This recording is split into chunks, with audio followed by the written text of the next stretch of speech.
好，昨天呢，他们知道川普呢要把美国的4月2号，就我们的今天呢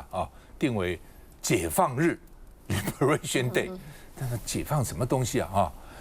解放日啊，所以呢，这个我们卓荣泰等等，他们昨天也开会啊，讨论啊，怎么因应啊等等然后呢，就叫我们大家安心入睡结果呢，怎么安心入睡？尤其那个出口商，我告诉你，一夜睡不着，对，真的一夜睡不着，还怎么睡得着呢？那今天上午，卓荣泰呢急急忙忙跑到行政院找部会首长来因应，看到底该怎么办那昨天才发文要大家安心入睡，所以网友今天灌爆了这个赖清德跟卓荣泰的脸书，说好了，开奖了32%，你还要搞大罢免？现在已经国家到这种危急存亡之秋，因为台湾就是靠外销啊，你不去搞经济，每天搞那个大罢免那我们只比中国大陆少2%然后呢，到底要怎样？是不是要把32%呢甩锅给在野党？都是你们害的所以让我们有这么32%。那行政院早上开了半天会以后呢，列出要跟美国交涉，严正交涉都不敢讲抗议我们对老美真的不敢抗议。你看那个时候加拿大跟墨西哥都去抗议，对不对？抗议班呢还是有一点用到现在为止没有他们所以因为他们跟美国签 NAFTA 啦所以关税同盟所以到现在还没有他们那哪3大不合理呢？所以你计算方式不合理，是计算方式很奇怪。第二点呢，就是说呢，这个我们对美国有巨大贡献当时你们要打击大陆，我们为什么去年外销特别高？因为你打击大陆，所以很多台商到台湾来出口，所以对你美国的经济是有贡献的。就你怎么还来处罚我们呢？这是第2个不合理。第3个呢是说呢，你要洗产地这个说呢转嫁。我们台湾就是不给大陆过来我们就是防止他们洗产地我们对你美国这么好，你居然还要惩罚我们，所以就有3大不合理，要去跟川普讲。我觉得你跟川普根本讲不了什么道理的，他跟你讲什么道理呢？那国民党呢就说呢，你现在每天以美抗中，以美抗中，好了，现在以美国也不理你还对你课这么重的税然后呢，国民党跟民进党都说罢免还是停下来吧，你赶快要推动经济比较重要吧那另外呢，工商协进会也提了5个建议要启动危机啦，跟美国多沟通啦，跟美国多投资啦然后呢，我们自己呢要有经济的韧性啦，我们的产业要升级等等，升级也没用我们的这个资通讯已经很升级了，他还是要抽你的税他不管你升不升，他只管你卖了他多少钱外交部说我们要持续强化对某经贸关系，你们讲些废话了那连胜文说台湾全盘输说赖清德应该被罢免我们对美国又加强军购，又台积电又去，还被课重税，搞了半天有什么用？根本没用好吧，那到底怎么回事？我们看一下。10点15分左右，行政院长卓荣泰抵达行政院。在此之前，郑丽君、洪申翰等人也陆续现身，疑似是为了川普开征32%的关税开会应变。只是这32%的数字，或许我方政府也没料到，毕竟先前释出的讯息是10%到28%。我们就这个可能的关税跟可能的这个因应的办法，都有经过一些模拟跟推估。比如说如果加10%，那我们应该怎么做？如果加25%，我们会怎么做？卓荣泰的脸书也是骂声一片，深夜发文呼吁国人安心税交给行政团队，却接连被呛声真的是好安心，关税比日韩都还高。不过对相关部会来说，或许百口莫辩，因为只有国发会资料，台湾目前对美克的关税约6.5%，美国对台约3.2%。但川普在记者会上却表示，台湾对美国课征64%的关税，这64%到底怎么算出来？现在也流出一份计算公式，指川普应该是用贸易逆差除以该国进口金额，结果就是该国对美课征关税，再除2就是美国对该国所课的关税。以台湾为例，美对台逆差为700多亿，进口为1000多亿，除下来约为0.635，约等于64%。他现在这个所谓64%其实是包括关税、非关税贸易障碍，然后这个汇率的操弄，那以及补贴等等，还有一些法规等等。所以说这个其实在它的算法方面应该是有很多的疑义。川式关税算法真正要的恐怕是逼台湾再上谈判桌。来，博弈，最近在跟美国的朋友在聊天他讲一个很有趣的事情，他说在他们最近的群组上，大家有个共同的话题，就是日本车买了没啊？赶快去买日本车啊！因为他们想到，如果未来美国的关税上升，日本的提升24%的话，那所有日本车会爆贵啊！他们再怎么样都不想要去买美国车，他觉得美国车的状况真的是非常的不好，所以代表了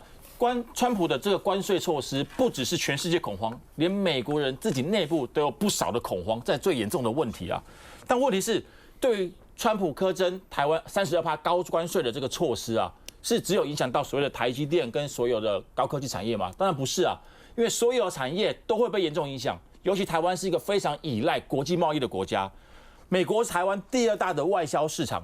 ，2024年从美国这个进口台湾的金额高达1162亿美金啊！如果现在暴增关税变32%，那不晓得会提高多少的成本，各行各业都没有办法去接受这个问题啊。但是当台湾碰到这么严重的这个决策跟政策的时候，赖清德总统他的回复是什么？他回复是已经模拟了不同的情境啊，都有因应方案。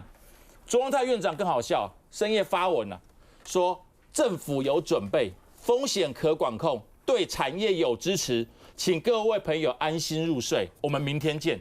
结果真的是安心入睡啊，只是睡觉睡变成关税的税啊，安心入睡，因为一觉醒来税暴增了32%啊。这就是我们目前赖政府他对于这个政策的回应啊，完全没有任何具体的讲法，只有说强烈的不合理，未来会去交涉。我觉得这个不是人民想听到的答案，尤其是包括了经济部长郭志辉都说我们的政府已经很多配套措施都有因应政策了，怎么在我们看到美国要对台湾课征32%之后，我们的回复这么的苍白无力？而且更好笑，政府苍白无力就算了，还有些侧翼团体他护航的更是莫名其妙啊。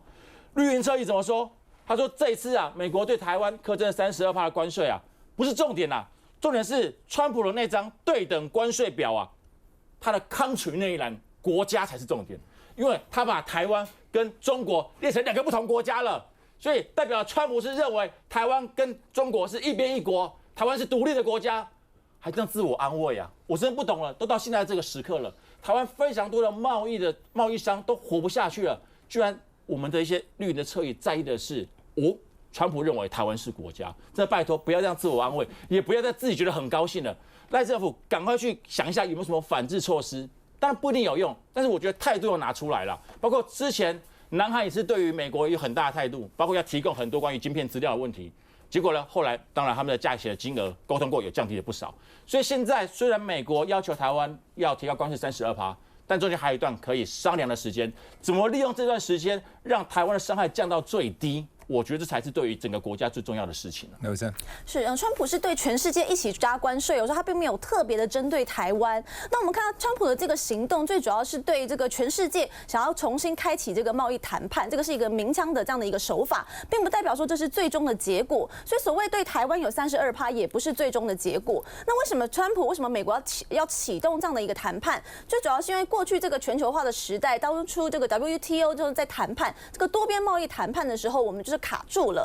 卡在这个2001年的时候，这个杜哈回合这个谈判的这个过程当中，到2015年还是没有办法达成协议，所以在060就结束了。那这个过程当中为什么会这样？因为有某些特殊的国家，它使用国家的力量，让这个自由贸易变得没有办法进行，它用国家的力量去让很多的产品变得太便宜，或者让它在这个交贸易的过程之中没有办法真正的自由贸易。好，所以为什么那时候全球化就停下来了？所以后来大概采行的所谓的这个谈判，大部分都是1对1或是1对数个区域性的这样的一个关税去谈判。那这次美国当然想要重启全部，所以并不是剑指台湾。那当然我们过去政府也做好了准备，那所以我们也是要严正的在这个时候利用我们的美国的这个在那边的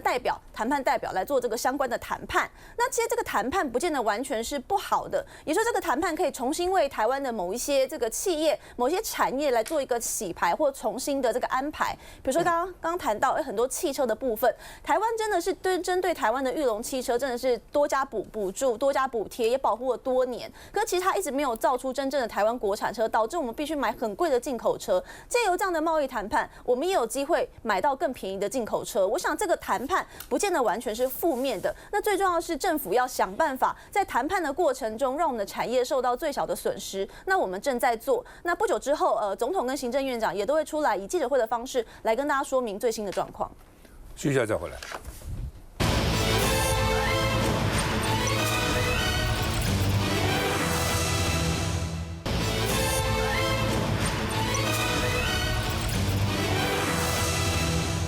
好吧，这个现在这个台湾做各种努力没用关税还是继续加。来，副秘书长徐普。好，我们看到其实卓荣泰昨天的发文就可以看出，叫大家安心入睡，结果最后一觉醒来变成安心上路，这个问题是为什么？这暴露出来的，这个其实在国安的机制上面出现很大的问题。看起来昨天发文的好像信心满满，我们都有在掌握之中，好像真的他们也真的去睡了，因为今天早上10点15才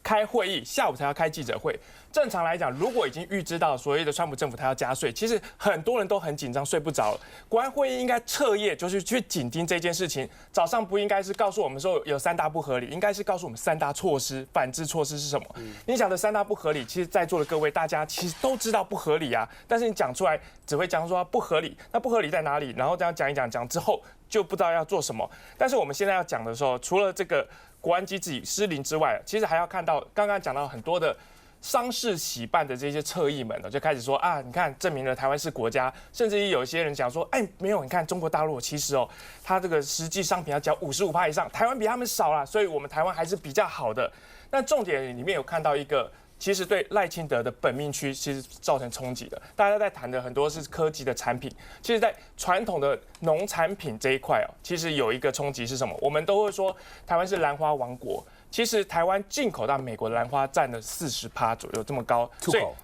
出口到美国大概有占40%左右。所以之前还会有什么赖清德上任的时候，有这些兰花的业者希望说让赖清德更照顾兰花业者，所以做了什么赖清德兰这一些等等。结果你看现在出口40%的话，结果如果说加了关税之后，兰花业者首当其冲。还有一个大家不知道是那个条冻的无锅鱼，也就是所谓的台湾鲷，它的产地其实在台南跟嘉义也是非常非常大宗。就我们出口到美国，其实是中国大陆是最高，再来是台湾，再来是巴西。结果呢，现在发现中国大陆其实知道他们会提早会加关税的时候，早就已经把它进到美国的工厂，所以避免了这一波。那巴西呢，其实只被调了10%的关税，那变成台湾现在是束手无策，变成无锅鱼业者或兰花业者这些传统，比如说比较支持赖清德的传统深绿选区的这些民众，其实首当其冲。未来我觉得这些民怨也会加注在赖政府身上。不，基本上就是说了台湾就以出口为导向嘛，那到底该怎么办到底这个时候应该怎么办我还记得那时候我们联合国被人家赶出来我们是常任理事国嘛。当时我在台大当学生，我就自己骑摩托车到经济部找部长，当时孙运璇，他说你要孙运璇干什么？我到台大的演讲，告诉我们退出联合国，我们经济到底要怎么办才能在世界上立足那同样的，今天经济部能够告诉我们吗？那将来台湾该怎么办被美国科这么重的关税，对台湾来讲呢，那个打击非常大的，有64%的出口业者会受到影响。那政府到底有没有办法？怎么办？怎么帮助这些业者？怎么样去跟美国交涉？如何交涉？用什么跟美国谈判？这是大家想关切的问题不是叫大家安心安心。你光叫他安心有什么用呢？我们在座可能可以安心我们不是出口业者，但那个出口业者叫他怎么安心台中的工具业者怎么安心那些花卉业者怎么安心那些这个高科技业者怎么安心这些人怎么能可能安心呢？他现在欲哭无泪，呼天天不应，叫地地不灵兰娟。对，我觉得事实上，我们也没有办法安心事实上，我们看到台湾这个样子，就算我们不是相关的产业，我们也会担心台湾的竞争力所以从那时候台积电过去的时候，到后来这段时间还讲到说呢，美国的这个可能要并购这个联电这个事情，其实一连串的事情都让大家觉得没有办法安心。但我要讲的就是说呢，我觉得到现在为止，或者说过去这段时间，我觉得民进党还是用一切的意识形态的或者用抗中的方式来安慰大家。比方说先前就说我们跟美国关系很好，我们会建立起一个非红供应链。请问，那这个非红供应链现在怎么样了呢？你觉得美国会在乎你这个非红供应链吗？他没有他就是要抢走你的供应链然后今天讲到说很多侧翼去说那没关系自我安慰啦，至少那个表格上面写的 country。我跟大家说这个美国的媒体已经把它抓出来了，他就说，其实美国媒体也觉得很夸张啦，因为说他们讲川普这个关税已经让全球各个地方几乎是天罗地网，连一个岛都被纳入关税。哪些岛呢？还不只是国家台湾到底是不是国家？他连那个南极洲，他们说呢，除了南极洲有2个，就是说那两个岛，除了有很多海豹、跟企鹅、跟鸟类之外，他们几乎上面没有人中间有一个叫做麦唐纳岛的居民为0。那另外呢，有个是澳洲属的属地的赫德岛的哦，它大概呢就是人口大概3200个哦，那但是呢这2个都是岛。然后也被当作 country 来共同特征，所以你拿这个话去自我安慰，根本就毫无意义哦。那所以我觉得到目前为止的话，你去细数过去呢，赖清德曾经，就像刚刚赵先生讲的，到底赖清德在想什么，还在做什么？赖清德曾经出来开记者会的，或者赖清德曾经公开的有些谈话的，不管是在中常会里面，还是说呢他在一些场合对外说的。不外乎的什么大罢免、更大的民意。那另外的话呢，包括什么民进党党内初选，要大家呢这个节制一点。他任何的有关于台湾的这个经济的未来，那现在面临到了这个川普上台的事情，他有过任何的说法吗？我觉得这一点事实上是不只是卓荣泰，我不晓得他为什么会能够睡得着觉。我觉得连赖清德他应该立即的，今天我觉得应该开记者会，今天只是给这个什么3点严正交涉的内容，我觉得真的是非常的。失职啊！所以到现在为止，如果他今天、明天还不开记者，或许现在是假期，但是我觉得假期对这个事情来说，也丝毫没有任何的理由让大家呢能够不安心的这样子继续的过去。开不开记者会，我觉得重要的是你要跟我们讲什么啦。对。你记者会要告诉我们什么？告诉我们好好大家去睡觉吗？不可能嘛，对不对？因为经济真的是互相影响，你不要看开始可能影响到出口商，接着就会影响到国内的消费。接着会影响到一般的人所以呢，这个台积电已经被他搞走了。现在那个格罗方格要跟联电要希望能够把联电合并，而且到美国去变成美国公司所以你看，他一步一步都把你台湾的重要的这些产业，尤其是高科技产业，一步一步看起来都要把它吸走的样子那而且呢，这个现在还不少工程师很高兴，因为觉得去你要川普买一个美国绿卡要500万美金。现在呢，他们去那边就可以拿到美国的这个身份，很多人真的很高兴啊，会跑去啊。你不要以为说什么低阶都在美国研究，高阶的台湾没有这样的事情。我都了解，很多人是想去的，并没有不想去的，真的洪伟。其实这就是一步步的这个蚕食尤其这种温水煮青蛙。其实台积电这几年已经慢慢的包含遭到美国投资，而且最主要的是把一些算是蛮高阶的这些技术像在美国现在甚至未来还有2奈米的直接的要量产。所以就说台湾过去大家所以视的这种护国神山